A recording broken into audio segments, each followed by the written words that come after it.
안녕하세요. 만나 뵙게 되어서 반갑습니다. 저는 현재 교회에서 전도사로 그리고 사모로 섬기고 있습니다. 목회자와 결혼을 했기 때문에 사모가 되었고요. 제가 학부 때는 의상 디자인을 전공을 했는데 20대 때는 디자이너로 패션 회사에서 일을 했고 30대 초반에 신학대학원을 가서 사역자가 되었습니다. 제가 디자이너를 그만두고 대학원을 진학을 할 때 패션 업계에서 참 욕을 많이 먹었었어요. 제정신이냐 미친 거 아니냐 이런 얘기를 많이 들었었는데 신앙이 없으셨던 저희 아버지도 그 비싼 화실 보내면서 비싼 미대 등록금 내면서 교육을 다 시켜놨는데 다른 대학원도 아니고 신학이라니 그러면서 아버지가 굉장히 화를 내셨었어요. 디자이너였던 제가 왜 갑자기 신학대학원을 갔고 사역자로서의 삶을 살게 되었는가, 그건 분명하게 하나님께서 저에게 그 길을 가라고 소명을 부어주셨기 때문이라고 저는 생각을 해요. 저는 모태신앙이었고 대학 들어갈 때까지 교회를 한 번도 빠진 적이 없어요. 매 주일마다 정말 열심히 교회에 가서 예배를 드렸습니다.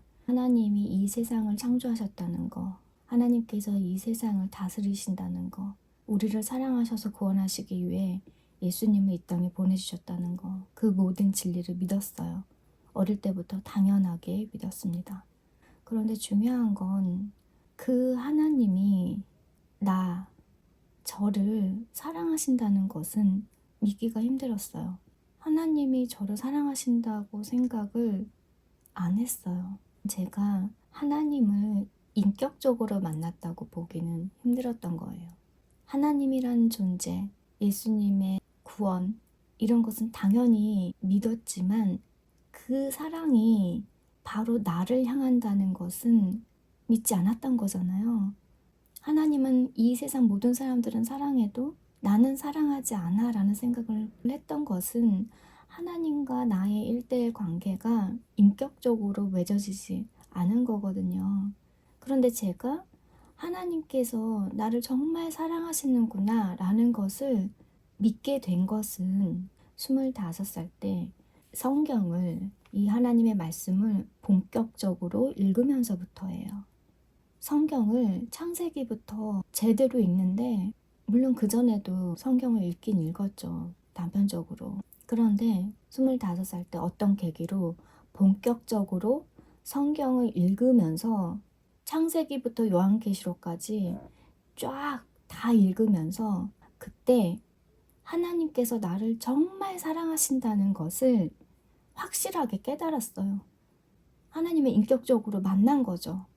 그 하나님을 내가 믿고, 그 믿음은 하나님께서 예수 그리스도의 구속사역을 통해 나에게 선물로 주셨다는 것, 그것이 은혜라는 것, 그것을 알게 되었어요.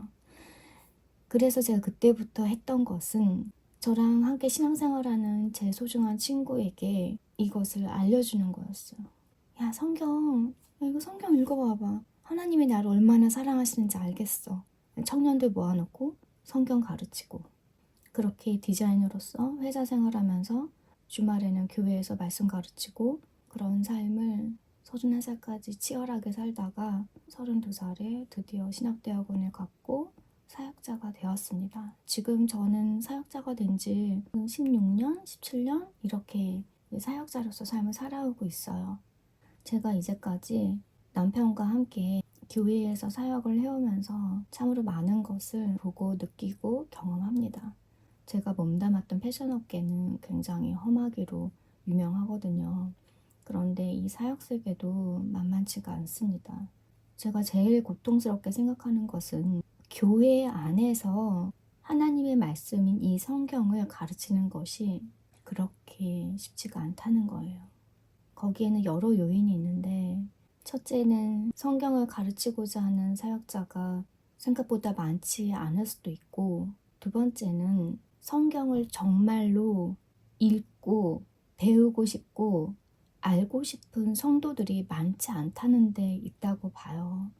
제가 청년부 때 25살 때부터 우리 교회 청년들에게 성경을 가르쳤던 이유가 뭐냐면, 교회에서 신앙생활은 굉장히 열심히 하고 교사로 혹은 청년부 임원으로 활동을 열심히 해서 교회에서 정말 칭찬 듣는 그런 청년임에도 불구하고 1대1로 마주 앉아서 물어보면 대답을 못 합니다. 무엇을 물어봤냐면요. 너는 예수님이 정말로 너를 사랑하신다는 것을 믿니? 라고 물어보면 대답을 못해요. 예전에 저처럼. 예수님이 죄인인 우리를 구원하시기 위해서 십자가에 못 박혀 돌아가신 것을 믿니? 라고 하면 대부분 그것을 믿는다고 해요. 왜냐하면 모태신앙인 친구들도 많고 교회에서 계속 신앙생활을 하면서 설교나 성경 공부를 통해서 매번 듣는 얘기이기 때문이에요. 아, 그거는 믿는다. 이렇게 대답을 합니다.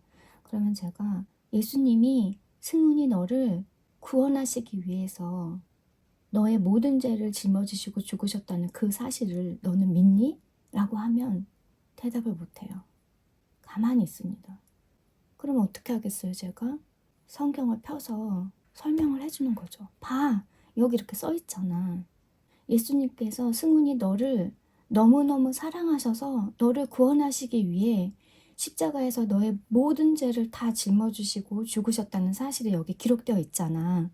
물론 성경에 승훈이란 이름이 직접적으로 명시되어 있진 않죠. 그렇지만 우리는 이 하나님의 말씀이 바로 나를 위해 하시는 말씀임을 성경을 읽고 사역자에게 설명을 들으면서 점점 하나님에 대해서, 그 하나님의 사랑에 대해서, 그 하나님이 바로 나를 사랑하신다는 그 놀라운 진리에 대해서 깨닫게 되는 거죠.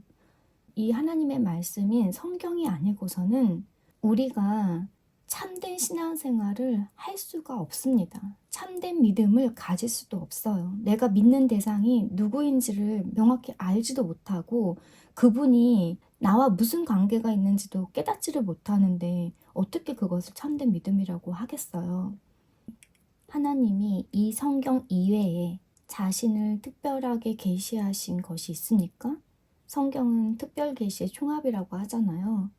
하나님이 내가 승훈이 너를 사랑해서 내 독생자 예수 그리스도를 이 땅에 보냈어 라고 하시는 그 말씀이 성경 외에 하나님께서 어디 다른 데 기록해 놓으신 것이 있나요?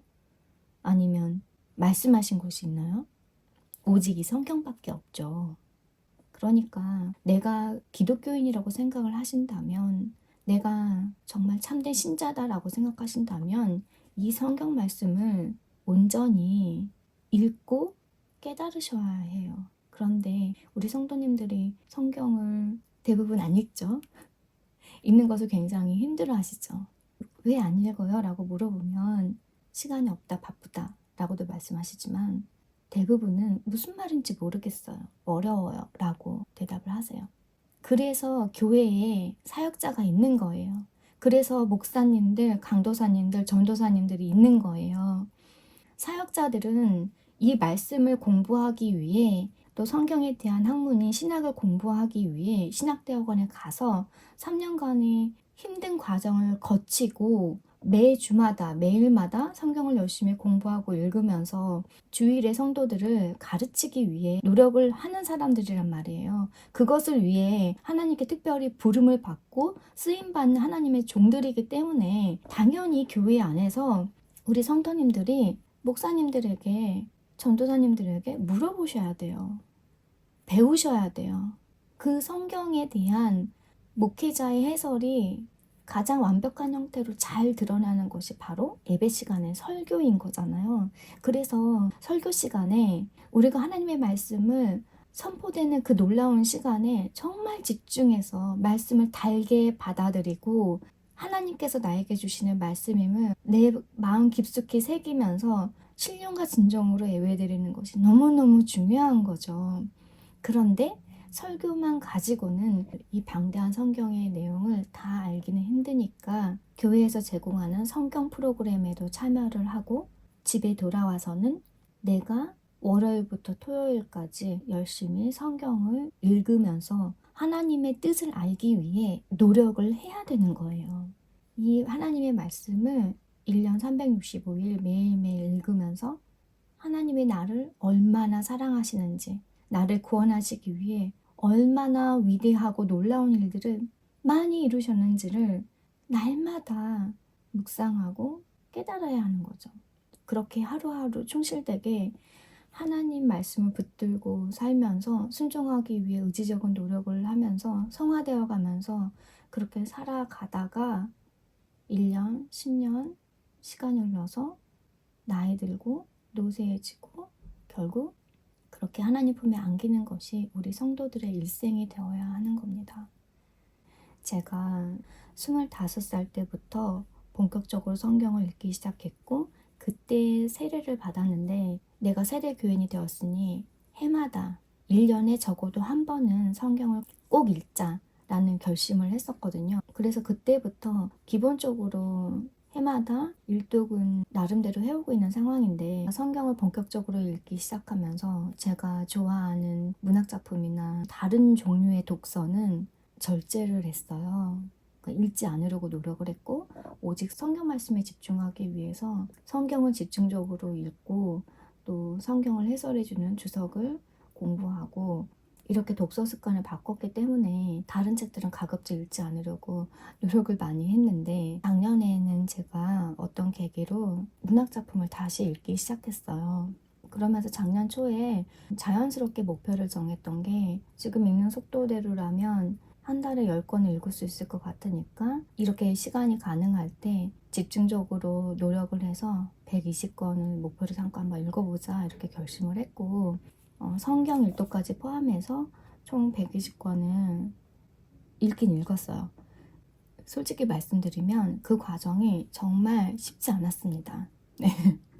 다독하는 분들, 북튜버나 이런 분들 영상을 보면 저는 한 해 동안 150권 읽었어요. 뭐 120권 읽었어요. 이러신 분들이 생각보다 많거든요. 그런데 그분들은 어떻게 그렇게 하셨는지 모르겠는데 저는 정말 쉽지 않았습니다. 정말 노력을 많이 했고 밤을 많이 새웠어요. 제가 원래 밤 새우는 것으로 유명한 사람이긴 하지만 작년에는 불면증이 굉장히 심하게 왔던 해였기 때문에 그거랑 겹쳐서 작년 말 10월부터는 너무너무 더 힘든 시간이었어요. 그런데 어찌됐든 그 목표했던 120권을 다 읽게 되었는데 제가 작년 12월 14일부터 영상 촬영을 시작을 했거든요. 당시에 성경 분량이 좀 많이 남아 있었고 성경을 일독을 완성하는 그 막바지에 촉급했던 그 과정을 다 촬영을 했습니다.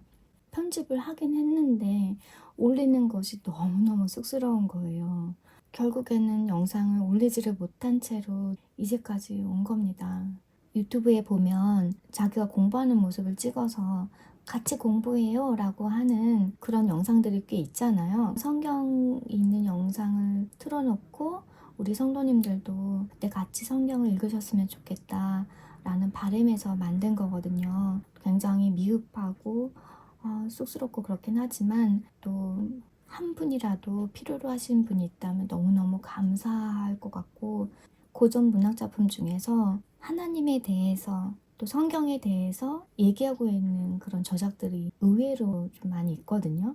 세계 고전 문학을 통해서 그리스도인들은 어떤 사고를 할 수가 있는가, 어떠한 사유를 통해서 좀 더 내가 하나님 마음에 합한 그리스도인으로 성장할 수 있는가 등등에 대한 담론도 좀 나눠보고 싶은 생각이 있습니다. 오늘 두서없이 많은 얘기를 한 것 같은데 저는 이 영상을 보시는 분들과 소통을 하고 싶거든요. 댓글에 우리 성도님들이 저 요즘 어떻게 성경 읽고 있어요?